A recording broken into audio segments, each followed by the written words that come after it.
तो भाई जैसा कि मैंने आपको बताया था कि मेरा जो टीओ था रात को 23 आवर्स का था और स्टैंड बाय संबलपुर था। तो जैसे ही लॉबी आकर के मैंने ड्यूटी ऑन किया, ऑन करने के बाद लगभग 4-5 घंटे तक वेट किया ट्रेन का। 4-5 घंटे के बाद हम लोग को दिया प्रोग्राम कि आपका गाड़ी है संबलपुर सिटी का। तो संबलपुर सिटी का गाड़ी था, तो गाड़ी पहुंचा दिए संबलपुर सिटी। और अभी आप देख सकते हैं कि संबलपुर गाड़ी पहुंचाने के बाद अपने ब्रेक वैन से उतर करके एसएम पैनल की तरफ जा रहे हैं। और अभी रिलीवर का क्या प्रोग्राम है पूछता हूँ, देखता हूँ कि हम लोग का रिलीवर आया है कि नहीं आया है। और रिलीवर अगर आ गया होगा तो हम लोग को रिलीव करेगा। उसके बाद हम लोग फिर से वापस झारसुगुड़ा की तरफ रवाना होंगे, रिटर्न टू हेडक्वार्टर। और हम लोग का जो वर्किंग है वो है वन साइडेड, मतलब गाड़ी पहुंचा देना है, वापस आ जाना है। बहुत जगह का वर्किंग होता है बहुत साइडेड, मतलब आपको गाड़ी पहुंचाना भी है, फिर वहाँ के रनिंग रूम में आपको रेस्ट करना है। रेस्ट करने के बाद फिर से आपको उधर से गाड़ी ले करके भी आना होता है। लेकिन हम लोग का जो वर्किंग है वो वन साइडेड है। तो देखते हैं क्या है, हम लोग का डिलीवर आया है कि नहीं आया है।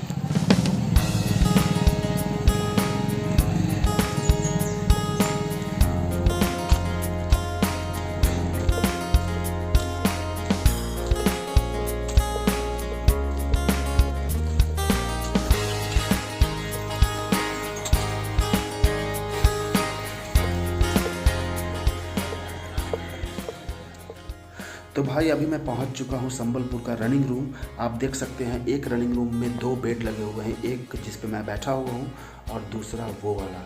और सामने में एक टेबल भी है जिस पे बैग वैग रखने का है। और उधर आप देख सकते हैं मिरर लगा हुआ है।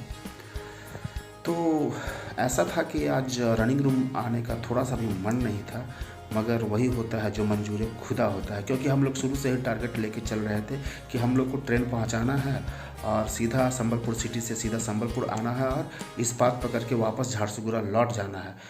बट वही होता है जो मंजूर खुदा होता है।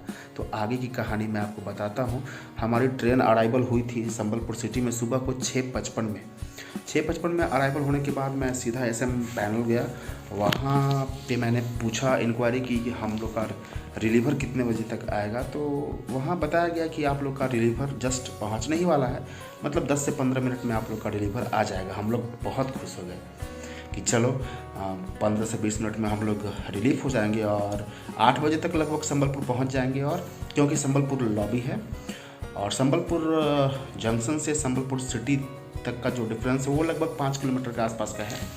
तो वहाँ से पहुँच जाएंगे हम लोग संबलपुर और वहाँ से इस्पात पकड़ के हम लोग झारसुगुड़ा वापस आ जाएंगे। बट जो हम लोग का रिलीवर आए थे उनका डीजल इंजन में रिफ्रेशर ड्यू हो गया था, जिसके चलते वो डीजल इंजन में चार्ज लेने से मना कर दिए। और हम लोग का जो गाड़ी था, जो हम लोग का जो ट्रेन था वो डीजल इंजन में था, ना कि इलेक्ट्रिक इंजन में। तो 2 सेट आए थे रिलीवर, तो दोनों जो लोको पायलट थे उनका डीजल का जो रिफ्रेशर था वो ड्यू हो गया था, जिसके चलते वो डीजल इंजन में चार्ज लेने से मना कर दिए। और हमारी जो किस्मत, हमें पता नहीं था कि किस्मत हमारी इतनी भी फूटी है, तो किस्मत दगा दे दिया। और तो फिर अगला रिलीवर का हम लोग वेट करने लगे।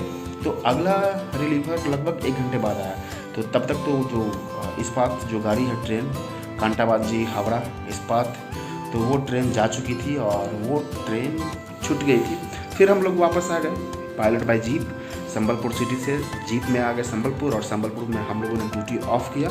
ऑफ करने के बाद यहाँ पे रनिंग रूम आया और यहाँ पे नाश्ता वास्ता करके बिंदास आराम कर रहे हैं। अब नेक्स्ट ट्रेन में लौटेंगे या तो हटिया, यशवंतपुर हटिया में लौटेंगे, या नहीं तो फिर बनारस में लौटेंगे। तो देखते हैं फिर किस ट्रेन में लौटते हैं, आगे की कहानी बताऊंगा आपको। तो वक्त हो चला है अभी संबलपुर का रनिंग रूम को छोड़ने का, क्योंकि इधर से RHQ का TO बन चुका है 13:05 का। और 13:05 में संबलपुर बनारस ट्रेन है, उसी को पकड़ के हम लोग जाएंगे झारसुगुड़ा। और 13:05 का TO बनाया है, तो यहाँ से हम लोग निकल गए रनिंग रूम से और खाना वाना भी खा लिए हैं और चलते हैं फिर झारसुगुड़ा वापस लौटना है। और इधर से हम लोग पायलट जाएंगे। पायलट कहने का मतलब ये होता है कि आप बिना काम करते हुए जाते हैं, मतलब आपको बस ऐसे ही जाना है, लेकिन आपकी ड्यूटी चलते रहेगी। तो जैसा कि मैंने आपको बताया था कि वन साइडेड हम लोग का वर्किंग है, लगभग ट्रायंगुलर डायरेक्शन में हम लोग का काम होता है। झारसुगुड़ा से रायगढ़ सेक्शन, उसमें भी हम लोग जाते हैं, वन साइडेड है, गाड़ी रायगढ़ पहुंचाते हैं, फिर वहां से वापस किसी ट्रेन में हम लोग पायलट आ जाते हैं। और संबलपुर भी वन साइडेड है, संबलपुर आते हैं और यहाँ गाड़ी पहुंचाने के बाद हम लोग वापस चले जाते हैं। और राउरकेला जो है वो भी वैसा ही है, वन साइडेड है, वहाँ जाते हैं, गाड़ी पहुँचाते हैं, फिर वहाँ से किसी ट्रेन में वापस चले आते हैं। तो जा रहे हैं अभी फ़िलहाल ट्रेन पकड़ने के लिए। तो संबलपुर बनारस ट्रेन पकड़ के हम लोग झारसुगुड़ा आ गए और हमारी ट्रेन पहुंची झारसुगुड़ा 14:30 में। और जितने बजे ट्रेन आपकी अराइवल होती है उसके आधा घंटा के बाद आपकी ड्यूटी ऑफ मानी जाएगी, मतलब आपको ऑफ करना पड़ता है। जैसा कि ड्यूटी ऑन करने के टाइम में आपको आधा घंटा पहले जो आपका टीओ टाइम होता है उससे आधा घंटा पहले आपको ऑन करना होता है। और ठीक वही नियम लागू होती है ऑफ करने के टाइम में। जब आपकी ट्रेन आपका हेडक्वार्टर पहुंचती है तो हेडक्वार्टर पहुंचने के ठीक आधा घंटा बाद आपकी ड्यूटी ऑफ होती है, आपको ड्यूटी ऑफ करना होता है। तो हम कह सकते हैं कि हमारी जो ड्यूटी आज के डेट में ऑफ हुई है 15 बजे, और 15 बजे से लेकर के 16 घंटे का काउंटिंग आप कर लीजिए। कल सुबह 7 बजे हम फिर से हमारा जो रेस्ट है 16 घंटे का वो कंप्लीट हो जाएगा और कल सुबह 7 बजे हम ड्यूटी के लिए फिर से अवेलेबल हो जाएंगे।